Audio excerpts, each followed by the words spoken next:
Welcome to On the Chain. This is Jeff here with co-host Chip. There he is. What is up, everybody? Welcome on a Sunday evening, Monday morning, late Sunday evening, wherever you're tuning in from. Today, XRP connecting banks on a global scale, building the rails for every CBDC to move across, to move on, however you want to put it. We're going to talk about that. There's a lot of other things referencing FinCEN's perspective on the digital asset space in direct contradiction to some of the things that we're hearing out of the SEC and some of those Congress people out there. We'll talk about that when we get into it. But there's a lot of good stuff that we have to dig into, Chip.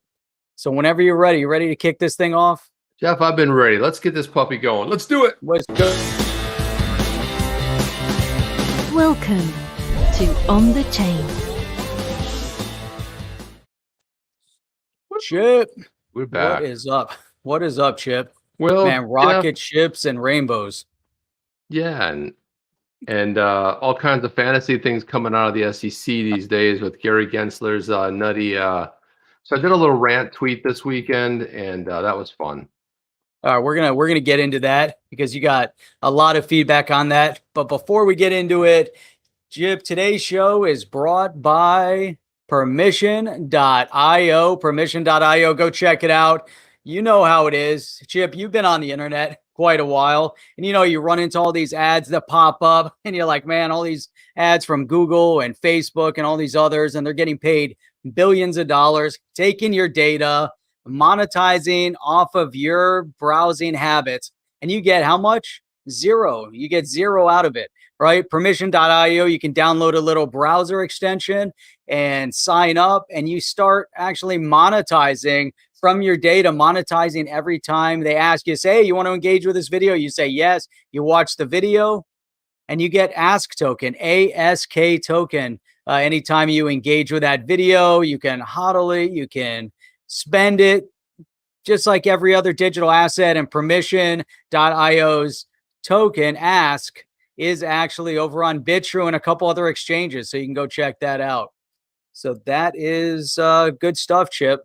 What do you got queued up for us today? You want to start with rocket ships? You want to start with your tweet storm that you had, because that was pretty engaging.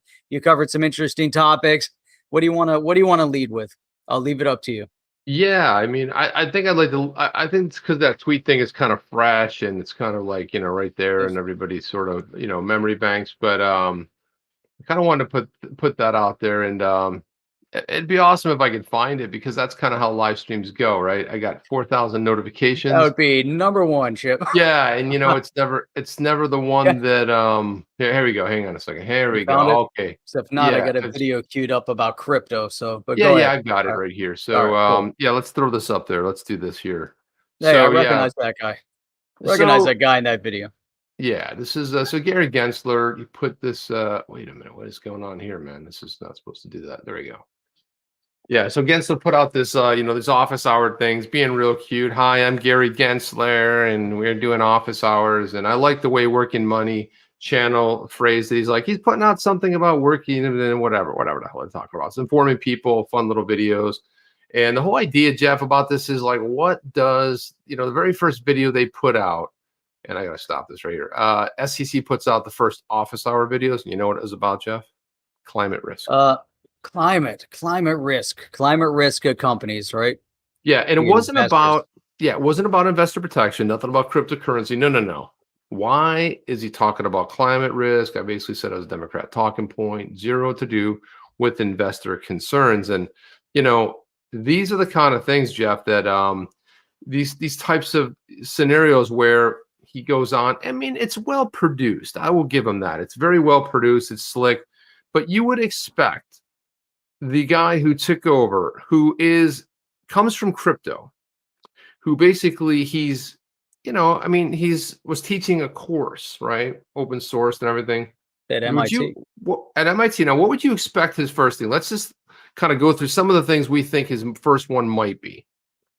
I mean, first thing, he can either address some of the narratives that were unfolding over on Robinhood before he came into the space. He can address kind of the whole Reddit investor, thing. He can address fintech. He can Right. address, maybe, one of the more critical elements of growth, economic growth in the community. Maybe one of the bigger cases. Everyone's talking about Bitcoin and cryptocurrency. Man, Chip, he's got so much to choose from that people would be interested in, that people would really gravitate to. Something that is going to get investors excited. That's what he could have done. Yeah, Jeff. Well, that's not what he did. What he actually did was he actually did a video about climate risk, and here it is. Let me know if you hear the sound on this puppy. All right. Hi, this is Gary Gensler, and welcome to Office Hours.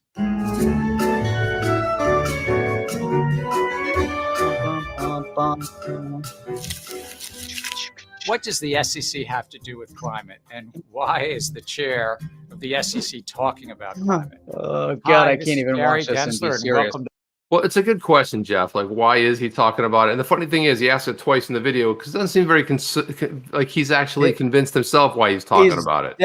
He's definitely not. You look at his tone of voice, and maybe that's just how he is, but his tone is kind of a little like, hey, why am I talking about this?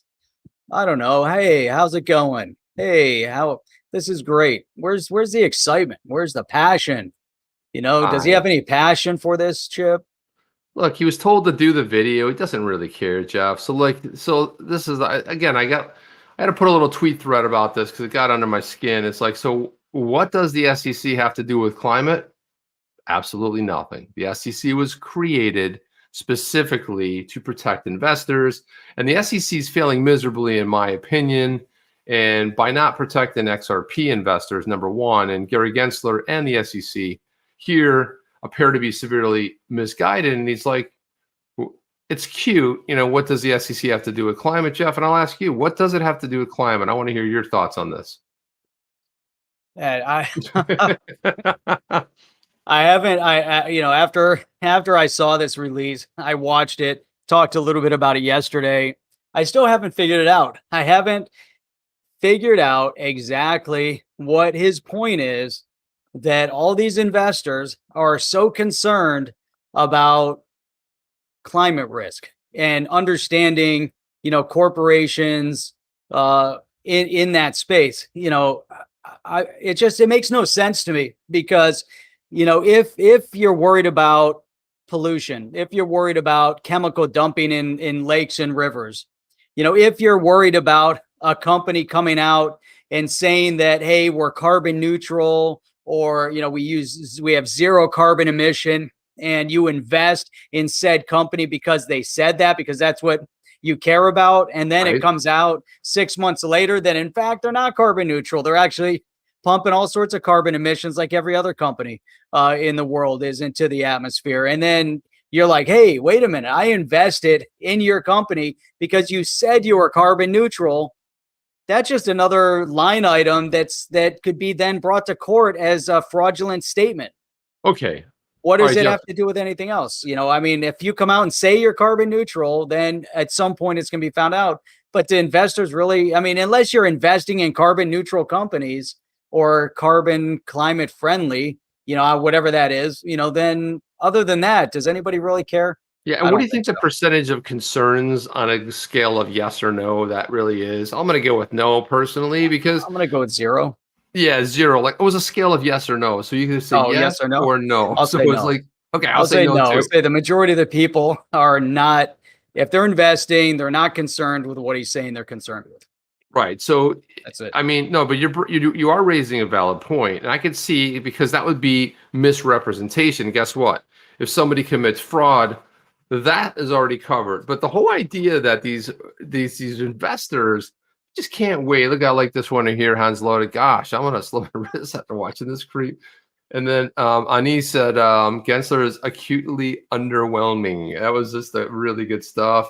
Yeah, and FX Scalpers nailed this. It was scripted. Look, it's hard to sit there. Jeff and I have done videos where you're sitting there looking. I've done corporate videos where you're sitting there looking. You're looking at a teleprompter. You're trying to make it sure like you're not reading a statement, and you're so excited. And hello, office hours. Hello, welcome to Get Your Ass Kicked. This is Chip from On the Chain.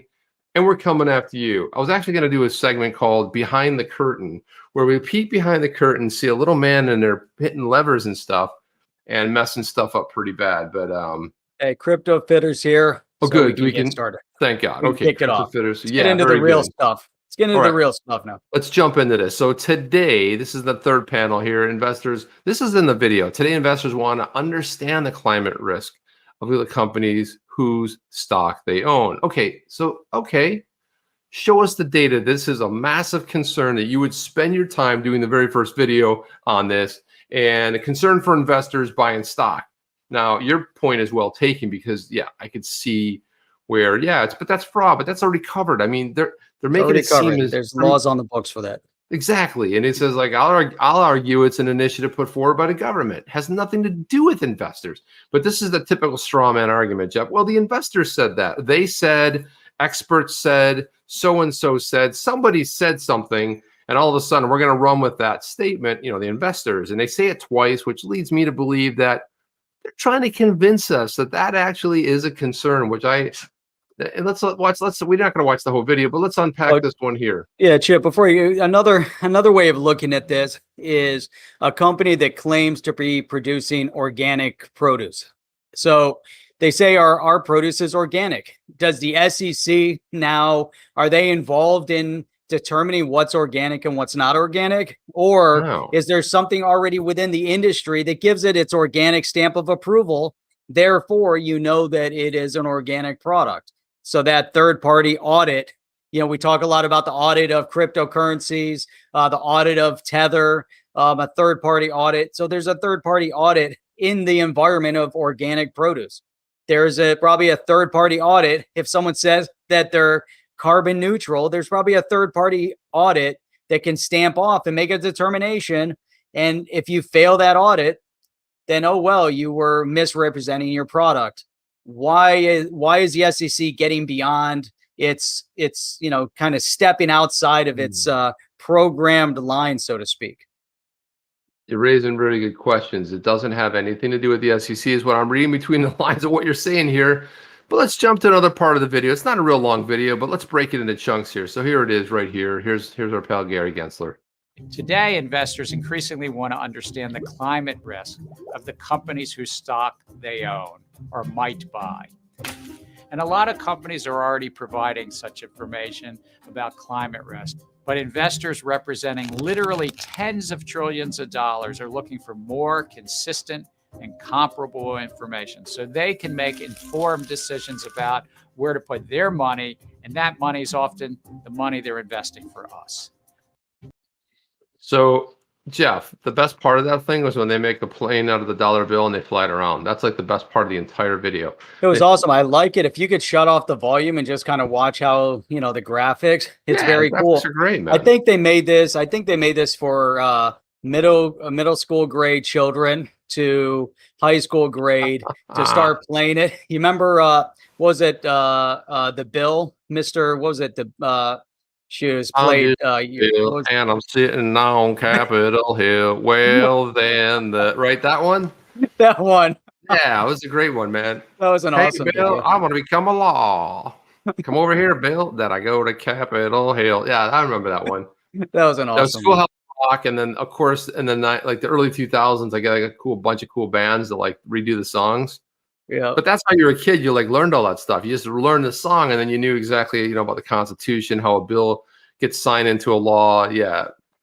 Conjunction, junction. What's your function? Remember that? Yeah. Yeah. Whenever I see Gensler, though, this is what I think, Chip. And you will respect my authority.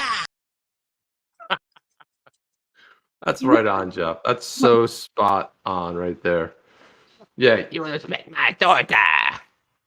Yeah, that's right, spot on. No, that's kind of where he's going with this. So let's let's watch this other little part of the video here. This is where let's see here. Let's run this here. Why am I talking about climate risk? I don't know. Why are you talking about climate risk? Why am I talking about climate risk? I don't know, Jeff. Why is he talking about climate risk? I have no clue. Why isn't he talking about cryptocurrency? Why is he talking about the money markets, White? Well, money markets would be good too. But didn't he teach crypto in MIT? I Si, senor. Distinctly remember Yeah, he that. I did. He remember did, that was the yes. whole point of every. All right. He did. All right, let's listen to one That more would time. that would be a cool video to make, because a lot of people need to understand what's going on with cryptocurrency and Bitcoin. Maybe you can just do Bitcoin. That would be cool. Just talk about Bitcoin. Anything, man. Climate risk. I mean, the small talk you do on these Zoom calls, like, you get on there with somebody and they're like, it's that awkward thing where you're like, hey, they're like, hi, they're like, what's the weather like there? We just had a tornado and I'm sitting in my bomb shelter. Oh, cool. Oh, sucks for you. You know what I mean? How's it Yeah. there? It's like 90 degrees, sunny, and I'm sitting out by my pool. It's cool. You know what I mean? It's like, that's what the kind of stuff It's you tell exactly people. like that. Exactly. Right. So let's get into it. Come on, Gary. Tell us more, please. Tell us, Tell us why something. are you? Tell us something. Tell Why us are something. you? Here we go. Come on. Why am I talking about climate risk? Simple, because investors are. They want to know how climate-related risk will affect the companies they own. That could mean the physical risk associated with climate change, or it might be the steps those companies are taking Dude, that's to such an lower awesome risk graphic. associated with regulation. And Jeff, it's so funny. It's like cryptocurrency is bad, and all cryptocurrency is being used for nefarious purposes. And then what's the one thing they go to here? All companies are bad, and they're polluting the atmosphere. They got all these smokestacks polluting the earth. It's so obvious here. Let's listen in here. Or commitments to lower emissions. This will be good for our economy. It helps companies raise money. It will promote economic activity. And yes, it helps investors put their money in companies that fit their needs. Great. Wonderful. Jeff, does it look like he believes what he's saying? Because it almost at Many one of it. point, No. you're like, it will be good for our economy. It Yeah. will be good to raise money. I'm like, dude, at least phone it. I mean, come on. It's going to be great for our economy. It's going to be, you don't understand. It's going to be great. Everyone's going to be happy about it, Jeff. Everybody's psyched because the investors wanted it, because that's what they're passionate about. Right now, everything was melting down for a year. Everything was closed. And that's what people care about right now, as the businesses are finally churning and starting up again. And cryptocurrency is coming to the forefront of conversation. There's a big infrastructure bill that's been put in front of Congress, and 95% of it is not going to infrastructure, yet they somehow figured out a way to pack in taxation on cryptocurrency into this bill. And the people voting on it have no idea what they're going to be voting on, and have no idea what cryptocurrency. This is his opportunity. Make this video about cryptocurrency. If you want to say, hey, Bitcoin, maybe you need to understand the environmental impact or the climate risk of Bitcoin at this point, because that's their talking point, but come on. I mean, outside of Bitcoin, man, I don't get it. I don't get it. It's a very big stretch, Jeff. I mean, I'm like trying to get my hands wrapped around this whole thing. Let's just continue on with this thread. Let's get through. So why is Gary Gensler talking about climate change? Investors don't care about climate risk. Now, the only thing investors are concerned about is more government overreach regarding regulating the so-called climate risk, right? And that's what we just kind of went through there. And then finally, if you had any doubts about Gary Gensler, this pretty much confirms it. If you want the whole sorted mess, the link is below. And it was cool. I was listening. I was watching my normal Working Money channel video today, and he pulled this tweet up. And I was like, he covered it on his channel. It was pretty cool. It's good to see that. And one of the things that I wanted to jump to is that John Deaton chimed in on this as well on my tweet thread here. He says, Chip makes some great points. I only asked Gary Gensler the following. If climate risk is such a priority, why is the SEC pursuing one of the most climate-friendly cryptocurrencies in this universe or any universes or on planet Earth, Jeff? Is that a really spot-on question right there? That's a good question, yeah. Hey, scroll so we can see it. He's asking for 19,000 friends right there. Hashtag. Asking for 19,000 friends on the motion to intervene. That's awesome, man. And it's actually a lot more friends than 19,000. It's probably, who knows? I don't know.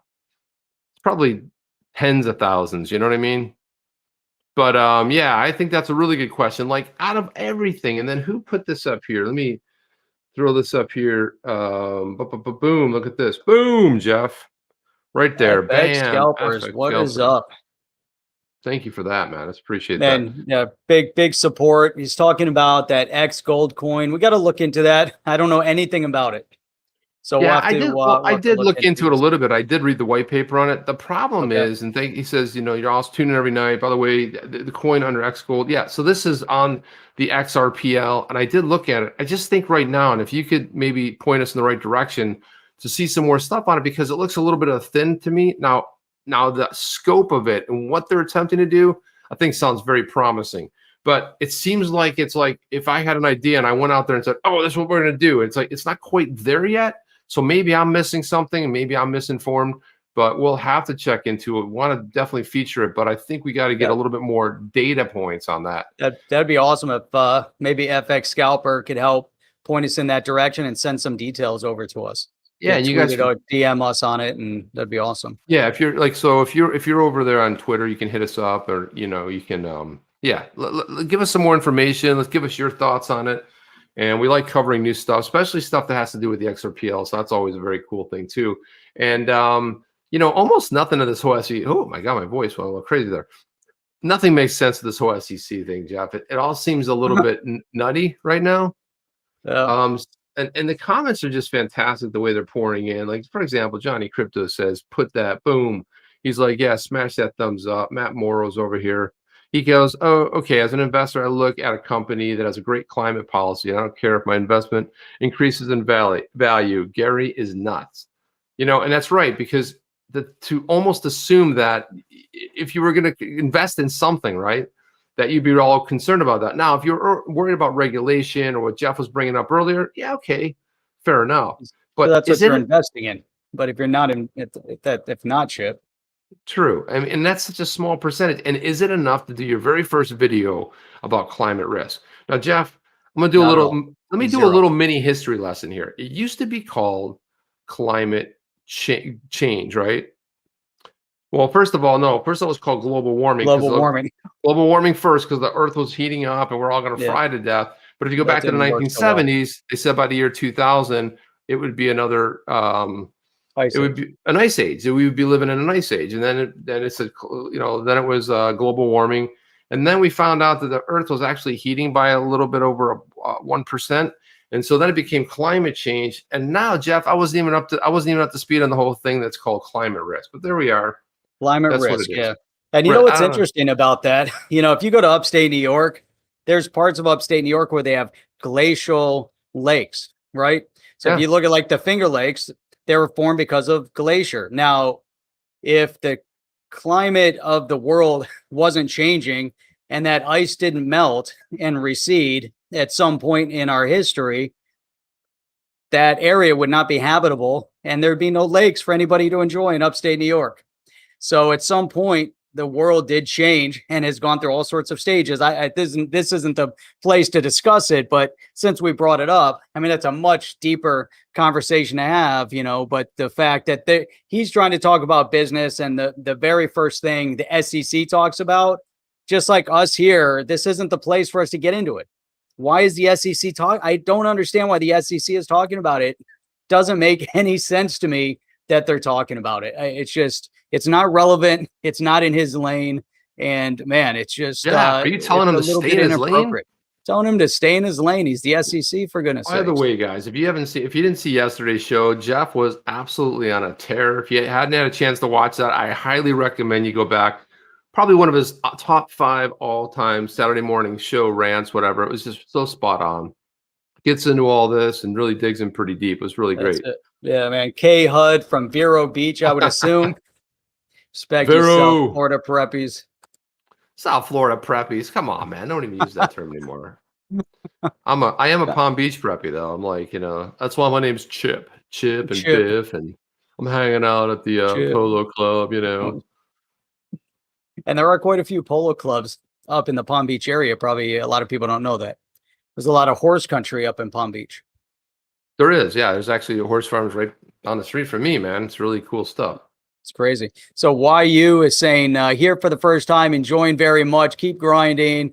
Thoughts on the Flare network? Yeah, we're going to jump into that too. There actually got some really good stuff about that too, because there are multiple drops coming your way if you're an XRP holder, and we will jump into that a little bit. So thanks for bringing that up.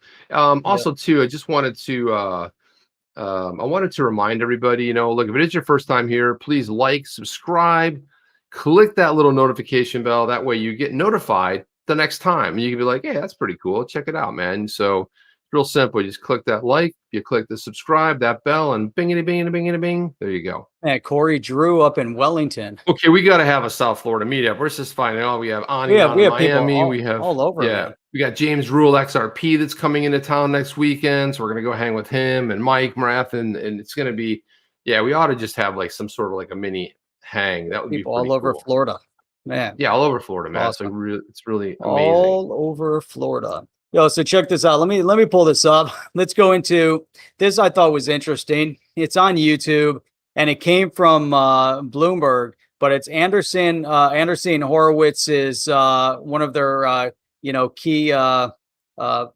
partners. So this is Han. Let me pull this up. There was a brief interview, and I think it's interesting because they're talking about opportunities of investment. We're just going to play the first part of this. Okay, let's do it. I don't hear sound, Jeff. Oh, come on, really? I don't hear it. Don't hear it. I did not. Share, I did not click the share audio. Oh, it drives me crazy every single time. It was a nice recovery, though. Let's see. Given how fast the environment is changing, the volatility that we've seen, what do you see as the new opportunities out there to put that money to work? Well, one of the things that I think is really exciting, and by the way, thank you for having me. It's so nice to be here in person instead of on Zoom. Yeah. The studio. What makes this moment, we think so unique in crypto is that we've seen, crypto by its nature has been kind of cyclical. But one of the things we've seen in the last year is that whole new audiences are coming in. So one of the earliest use cases of crypto systems, of course, were financial use cases.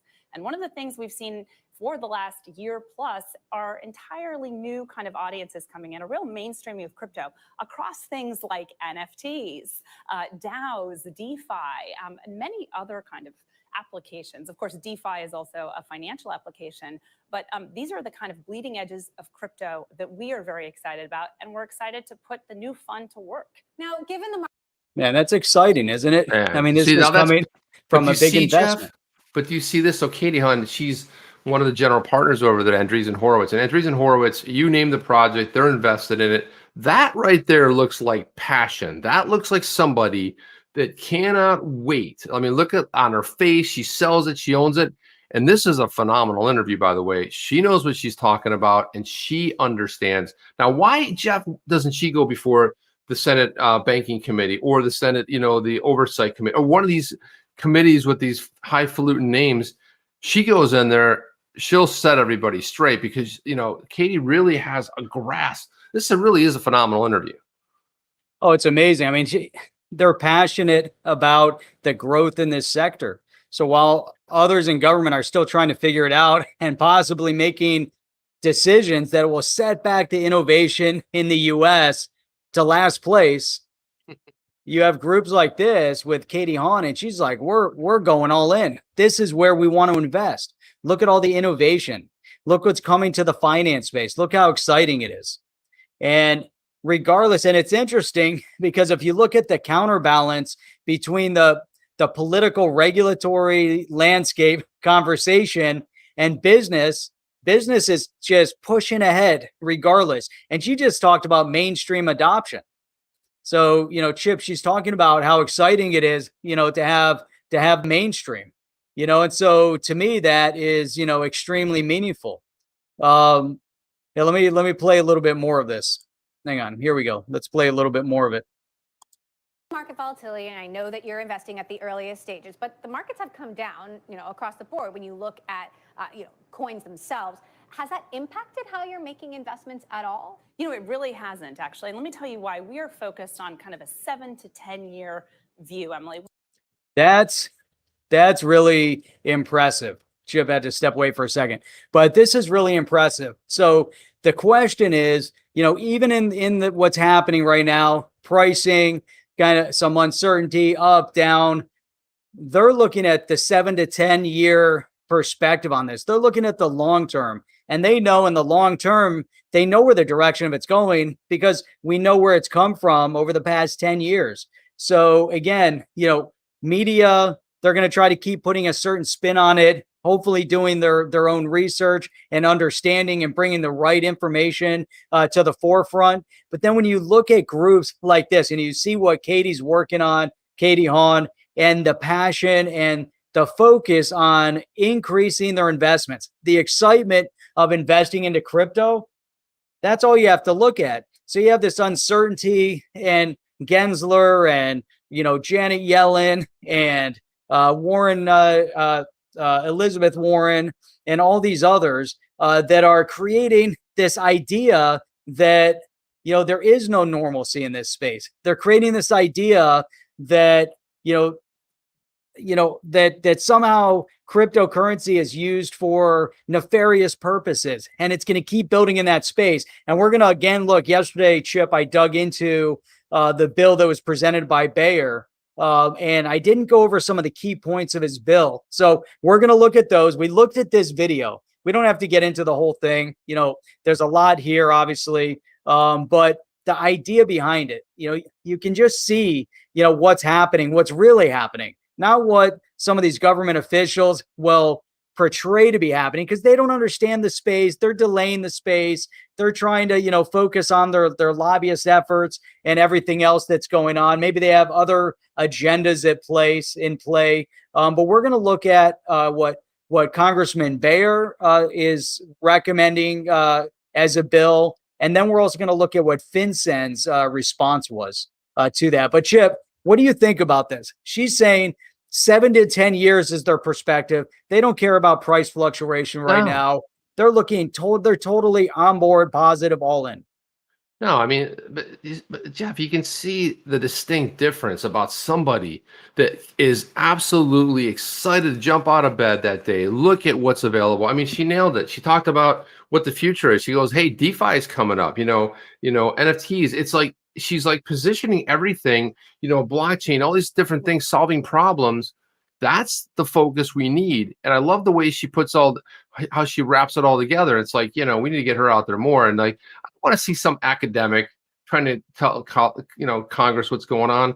We want to have somebody who's active in the space, who's a general partner at Andreessen Horowitz, who is investing the money in the space, who's taking, and rolling the dice and making bets in the space and winning huge, right? This is who we want to see, more of. And I wanted to throw this up here, Jeff, because I thought this was pretty cool, but where did it go? Who knows? There he goes, right here. Here we go. Check this out. So Manyar Menania says, hey, Jeff and Chip, hello from Iran. Man, hello from South Florida. It's pretty cool. Medina, there you go. And then we got, wow, Iran. No name, just planet Earth right there. It says pretty cool. Coming to us from the galactic inner space, no name. That's awesome. So Chip, let me put this up here. Hang on. How do I? Oh, there you go. So no, Jeff, please don't take us through that, please. So we're not going to go through this whole thing, but what I want to highlight, I want to go to the positive. We just saw where Andreessen Horowitz, Katie Haun, her perspective on the crypto space. Then we need to look at the counterbalance. We have to look at what one congressional representative, and yesterday, if you want to hear my perspective on this, you can go back and watch the video from yesterday. But what I did miss, some of the things that his bill is going to cover, one of them is creating a statutory definition for digital assets and digital asset securities, and provide the SEC with the authority over digital asset securities, and the CFTC with authority over digital assets. So at least, again, yesterday, Chip, I talked about positives, negatives, but one of them, is required digital asset transactions that are not recorded on the publicly distributed ledger to be reported to a registered digital asset trade repository within 24 hours to minimize whatever. They're minimizing fraud and transparency. But really, one of the keys that I wanted to focus in on that I missed yesterday was right here. And then we'll get into other things. These are just a few points, but provide the Federal Reserve with explicit authority to issue a digital version of the US dollar, clarify that digital assets, digital asset securities, and fiat-based stablecoins are not US legal tender, which we know, but from a perspective that it wasn't issued by the government or a government licensed body, and provide the U.S. Treasury Secretary with authority. This is the biggest issue. The U.S. Treasury Secretary with authority to permit or prohibit U.S. dollar and other fiat-based stablecoins. Jeff, there's no bright points in that. That is like, please allow us to destroy you and become your masters. We want to be the nanny state. We want to let you know what's good. We're the government. And remember what Ronald Reagan said: the nine most terrifying words in the English language are, I'm from the government and I'm here to help. And maybe I'm paraphrasing a little bit, but that was it, and this is our biggest problem is like, hey, and he was the one that said that. And yes, this whole thing, I mean, this is an asshat right here. This isn't even, I mean, it's just ridiculous. I mean, this shouldn't have not got any airplay. It's just horrible. No, not at all. And here's another one. And you will respect my authority. Oh, that had an echo on it, man. That echoed a lot. Yeah. All right. So here's the counterbalance, Chip. FinCEN. FinCEN's new digital currency advisor says cryptos are just another means of payment. Right. Okay, done. Next.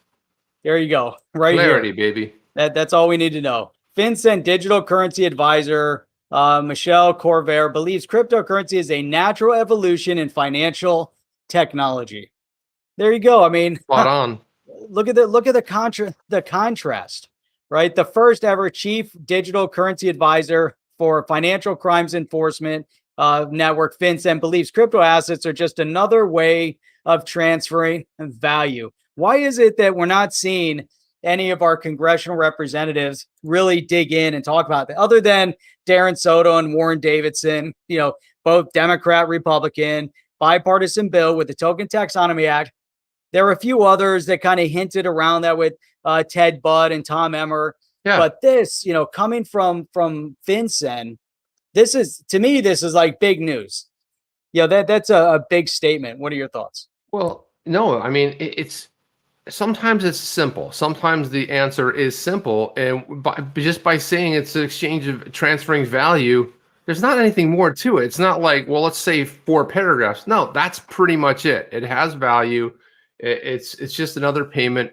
But why are they making it so complex? And FinCEN, forgive me if I get this wrong, but weren't they the ones that in 2015, are they the ones that fined Ripple the first time?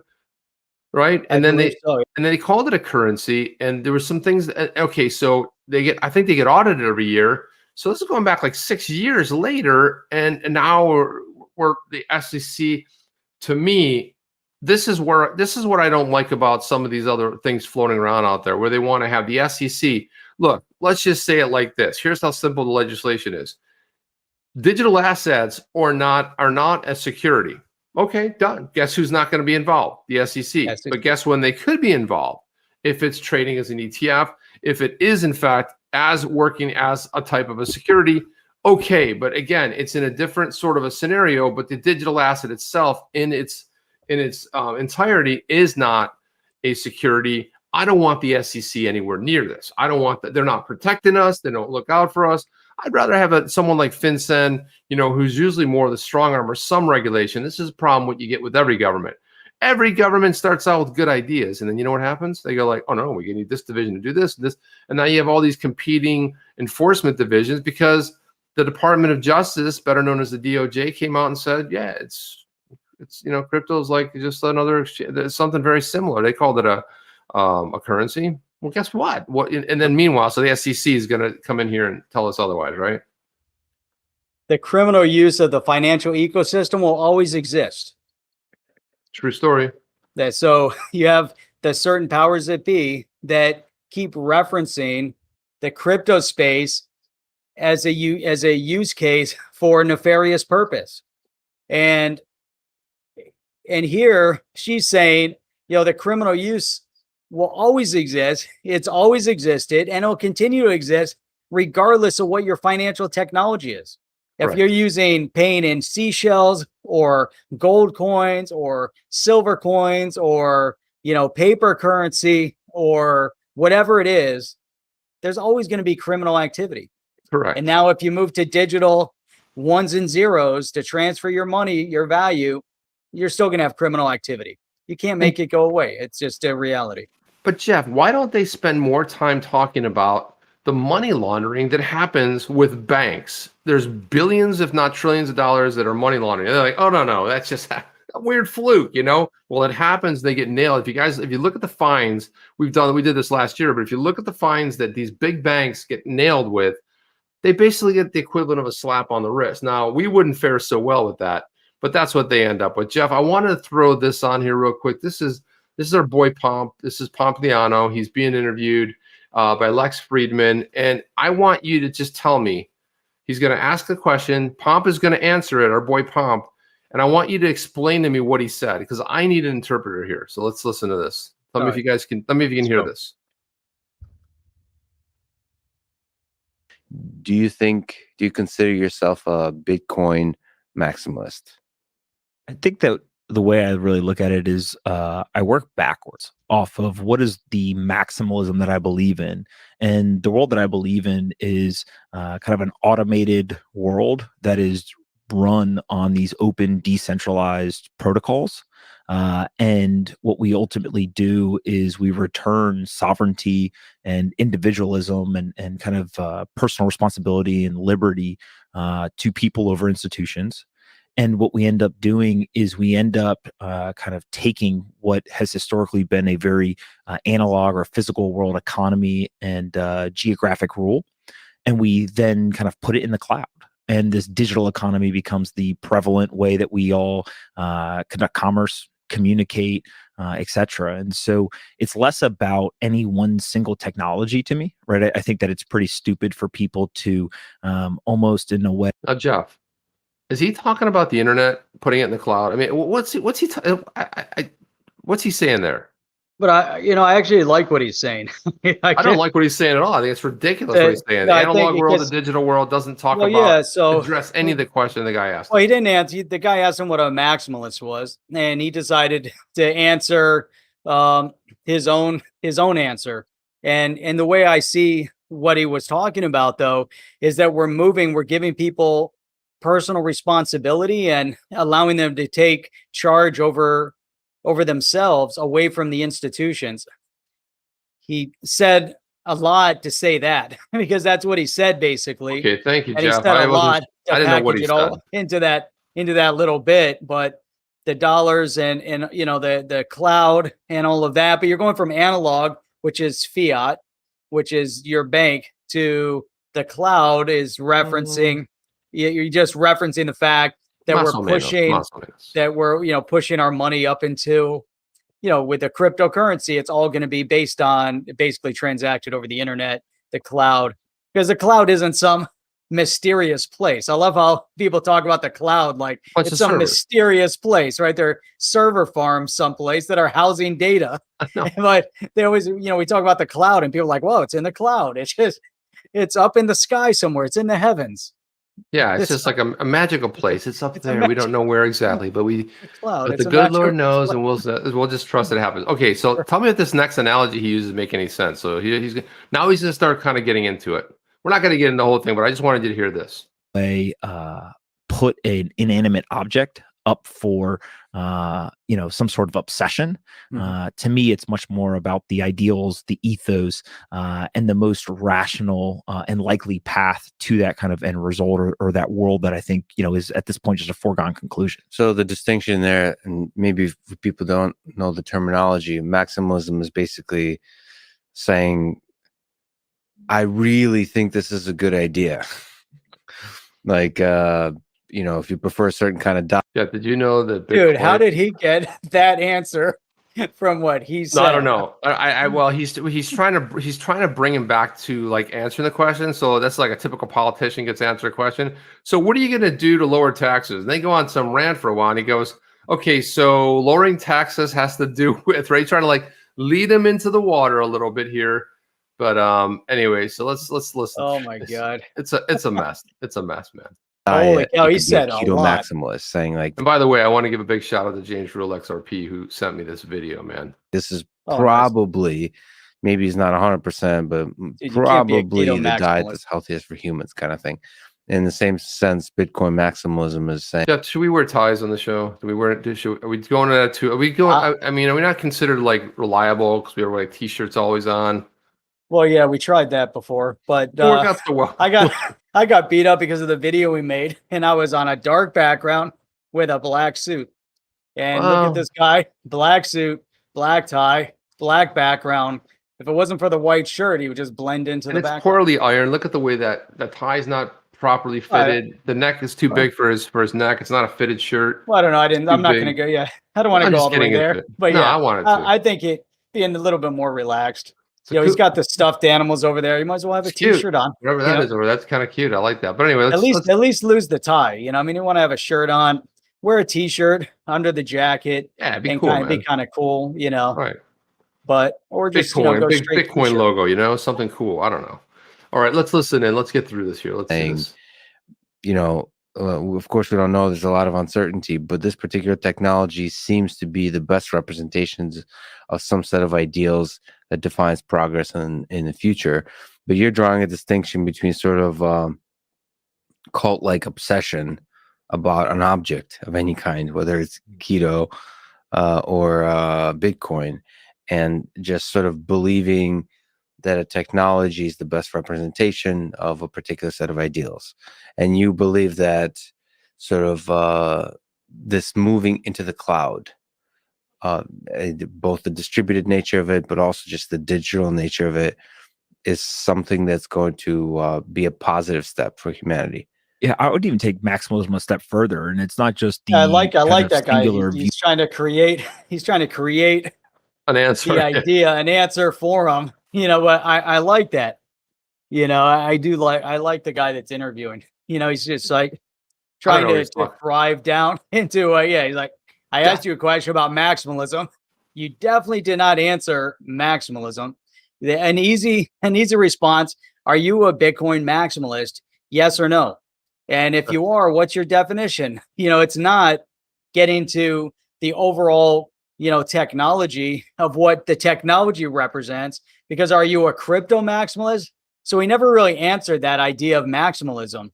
Well, he's getting into. He's going to get into it here. Is he getting into it now? I'm going to be real honest, Jeff. I don't know what either one of these guys is saying, so I'm glad you're here to figure it out for me, because I don't know. Do we have to watch of the rest this of it? is the best. It's also an element of it's anti everything else, right? Yeah. There we go. You know, take keto for example. The keto diet is not only the best diet; all the other diets are bad. Yeah. Right. And so it's a very binary view of the world. I think that, I like that. what's probably most misunderstood about, let's take Bitcoin as a specific example, is that most of the people who are labeled Bitcoin maximalist, they would be open-minded if they believed that something else came along that was a superior technology or had a better kind of probability of achieving, again, that ultimate vision. I think where there's this controversy and kind of clashing of ideas is that the Bitcoin community believes Bitcoin is the best way to do that and has very specific arguments as to why the other things are not. Yeah. Right. And so what ultimately ends up happening, which is very weird in the investing world, right? It's unlikely that you and I are going to sit down and you're going to like Apple stock is the best stock and there's no other stock that's worth anything. Yeah. Right. Hey, and then also it's very weird if you said to me, See, but you know what's so funny, Jeff, is he says it'd be really, yeah, we that's what we talk about on the show, right? So he talks about it like, hey, it'd be really weird, but then he goes and be weird about how he thinks is the superior technology. I think we'd be open to other technology. Yeah, those other 10,000 cryptocurrencies, there's not one that's improved upon the idea of the old tech of Bitcoin. Not even one. Not XRP, XLM. You know, algo, nothing, man. You know, it's no, they're not there. And he thinks he'd be open to the idea. Anyway, I just wanted to play that because it's absolutely ridiculous. It is. So, and that's interesting that, you know, he's talking about it and then he comes out with that statement, you know, that Bitcoin, they'd be open-minded if there was a better solution out there. That just proves that you're not open-minded, because Bitcoin isn't the solution for everything. Can Bitcoin do smart contracts? Can Bitcoin transact in 4 seconds? Does Bitcoin have a mechanism for foreign currency exchange? Does it, is it being utilized for ODL, being relatively currency agnostic? Is it, is it a platform or a protocol? Or, I mean, you can go on and on and Or on. contracts. I mean, man. Or which that Bitcoin isn't. So Bitcoin isn't the end all be all. Is it an amazing store of value? Can it at some point be scaled into other things? Maybe. But right now, with all this other technology out there, for him to go back to that item, say it would be crazy if you're talking about Apple, and then he's still.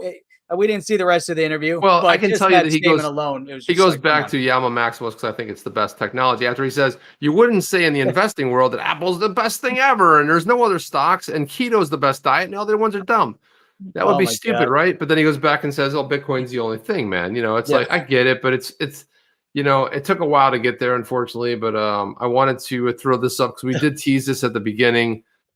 This is a great article right here. This is put out by Mickey B. Fresh. This is the DeFi Standard, his website at thedefistandard.com. And he puts out a really good thing about the airdrop tree, which I will drop in I'll drop in here because it's a great thing. You guys want to read this or take a look at it. But let's just jump in now. Talks about the eligible XRP holders will receive the Spark token, right? The airdrop from Flare. Additionally, the announcement of Songbird Network. So those same eligible XRP holders will be airdropped Songbird SGB. To be eligible for these airdrops, the user would have had to have held the XRP on either the exchange that was participating or a wallet on December 12, 2020. Additionally, if XRP was held in a self-custody wallet, then you would have had to have gone through the steps to be able to actually, create a scenario where you can actually receive them. Now, what it gets into here is it talks about XRP holders passing the above requirements will get 1.0073 Flare and 0.015, which is 15% for every XRP owned. And that's the Songbird, right? And Flare, then you have the users will be eligible for 2 airdrops from the Flare Finance project. So in addition to those 2 drops, you get you're eligible for another 2 drops. And the snapshot date for those 2 airdrops, 30 days after the launch of the Flare network, which has no official launch date, as we know. And Flare Finance will be airdropping DAO Flare, DFLR, to be eligible Flare holders. So when you get your Flare, right? And then Songbird Flare. This is getting really exciting, Jeff. So now we've got 4 drops, right? You got your Flare, your Songbird, your DAO Flare, and now your Songbird Flare to be eligible for the SCGB holders. So now you're talking about 4 damn airdrops. And the Songbird Flare will be the secondary governance token for the experimental finance, which is the X5 protocol, which is launching on the Songbird network, which is a canary net. It's a real world testing environment where there's some real value of the tokens there. The only use case for the DFLR is it can be swapped during a 10-day period on Flare X for the secondary governance token in the Flare Finance, which is called Yield Flare or YFLR. So there's your number 5 right there. And then the final airdrop ratio is unknown for both tokens at this point in time, as there's some variables that need to play out on Flare and Songbird networks respectively.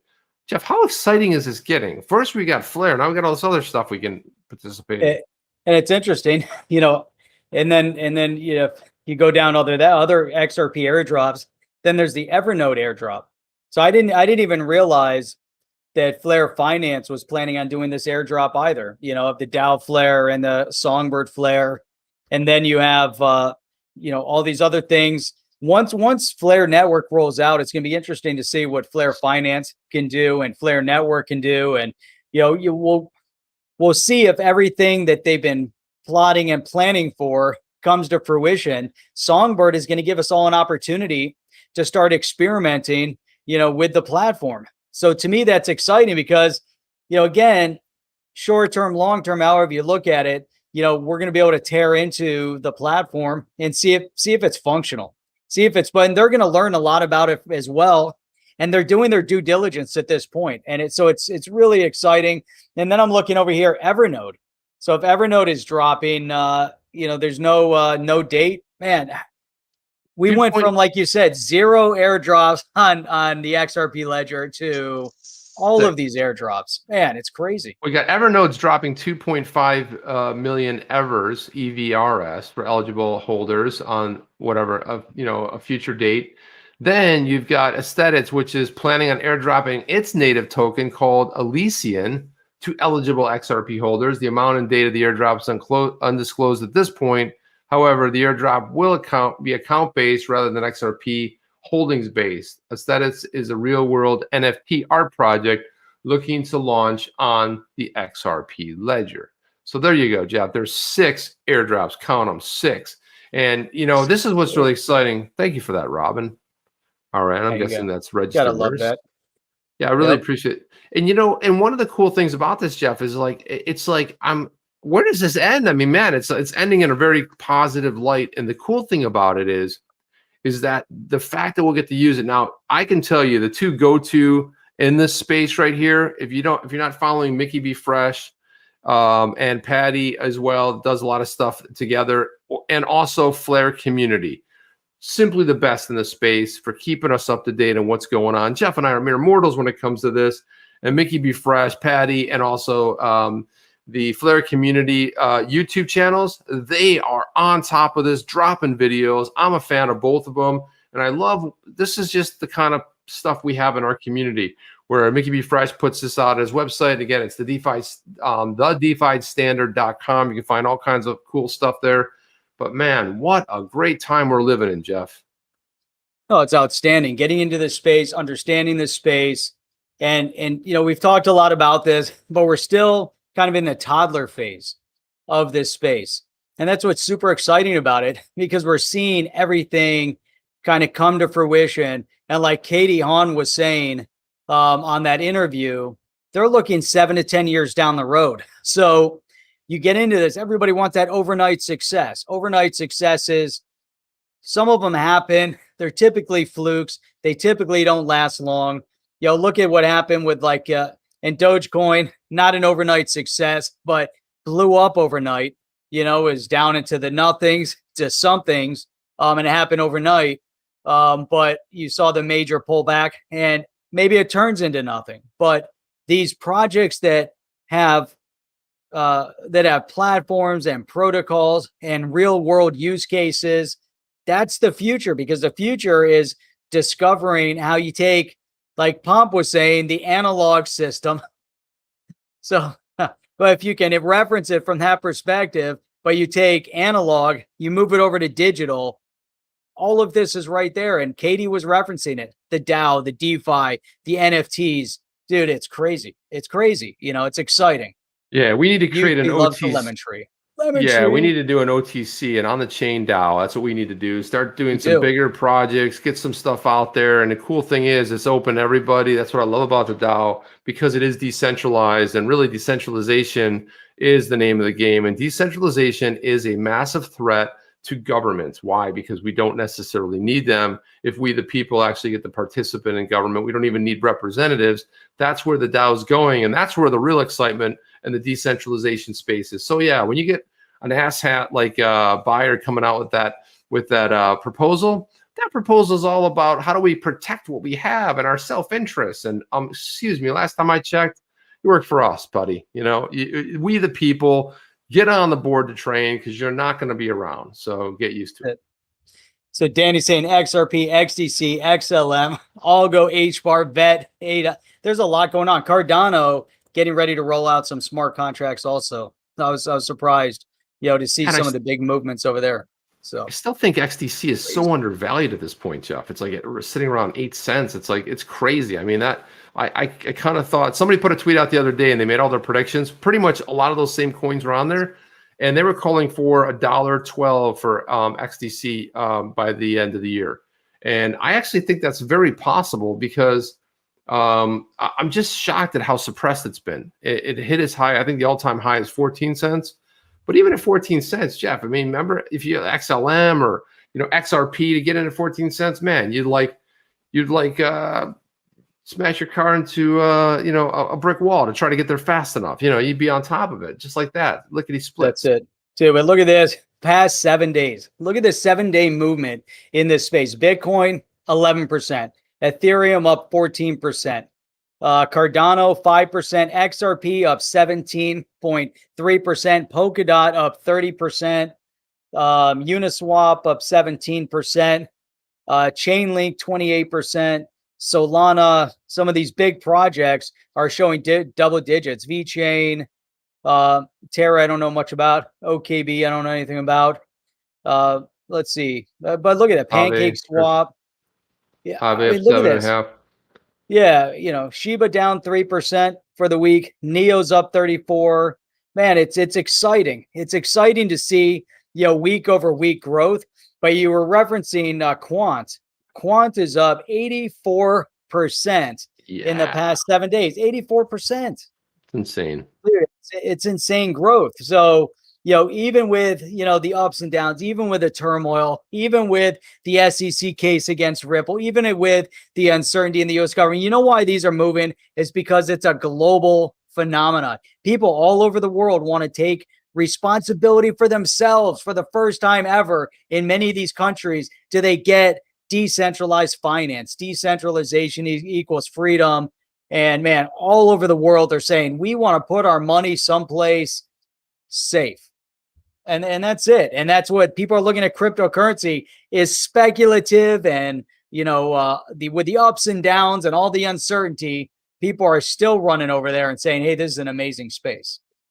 Yeah, it really is, Jeff. Well said. I think on that, it's probably all you can say before we get out of here. Guys, it's the beginning of a brand new week. What's coming up this week? Oh, all kinds of stuff. Stuff we don't even know about yet, but it's going to be exciting. It's going to be great.